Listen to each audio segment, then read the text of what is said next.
സംസ്ഥാന ബി.ജെ.പിയെ പിടിച്ചുലച്ച് തെരഞ്ഞെടുപ്പ് ഫണ്ട് തിരിമറി വിവാദം. കൊടിതോരണങ്ങൾ വഴിവിട്ട് തയ്യാറാക്കിയതിന് ബി.ജെ.പി നേതാവിന് കമ്മീഷൻ കൊടുത്തതായി കമ്പനി പ്രതിനിധി പറയുന്ന പുതിയ ശബ്ദരേഖ പുറത്തുവന്നു. വിവിധ ജില്ലകളിൽ വ്യാപകമായി ഫണ്ട് വെട്ടിച്ചിട്ടും പാർട്ടി നേതൃത്വം എല്ലാം മൂടിവെക്കുന്നുവെന്നാണ് എതിർചേരിയുടെ ആക്ഷേപം.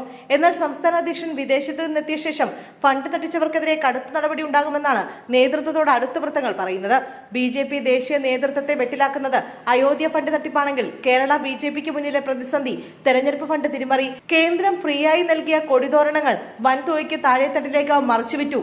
ഇഷ്ടമുള്ള സ്വകാര്യ കമ്പനികളിൽ നിന്ന് തുക കൂട്ടി കൊടിയടിപ്പിച്ച് തയ്യാറാക്കി കമ്മീഷൻ കൈപ്പറ്റി.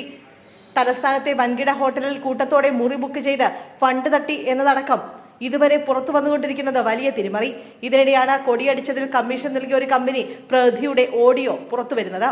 കൊടി തയ്യാറാക്കിയതിന്റെ മുഴുവൻ തുകയും പാർട്ടി നൽകും മുമ്പ് 31 ലക്ഷം പാർട്ടി നേതാവിന് നൽകിയെന്നാണ് ശബ്ദരേഖ. ധാരണ പ്രകാരം കിട്ടാനുള്ള 4.65 ലക്ഷം രൂപ ലഭിക്കാൻ വിളിക്കുമ്പോൾ ആരും ഫോൺ എടുക്കുന്നില്ലെന്നും ആക്ഷേപമുയരുന്നു. കരമനയിലെ റോഡ് ഷോയ്ക്കിടെ പ്രധാനമന്ത്രിയുടെ ഫ്ലെക്സ് വെച്ചതിൽ കമ്മീഷൻ അടിച്ച രീതി സൂചിപ്പിച്ചുള്ള മറ്റൊരു ശബ്ദരേഖയും പുറത്തു വന്നിരുന്നു. പാർട്ടി നിയോഗിച്ച ട്രഷറർ തന്നെയാണ് ആദ്യം തിരിമറി കണ്ടെത്തി ദേശീയ നേതൃത്വത്തെ അറിയിച്ചത്. പിന്നാലെ ഉത്തരവാദികളായ സംസ്ഥാന സെക്രട്ടറിയെയും തിരുവനന്തപുരത്തെ 2 നേതാക്കളെയും ചുമതലയിൽ നിന്ന് മാറ്റി നിർത്തി.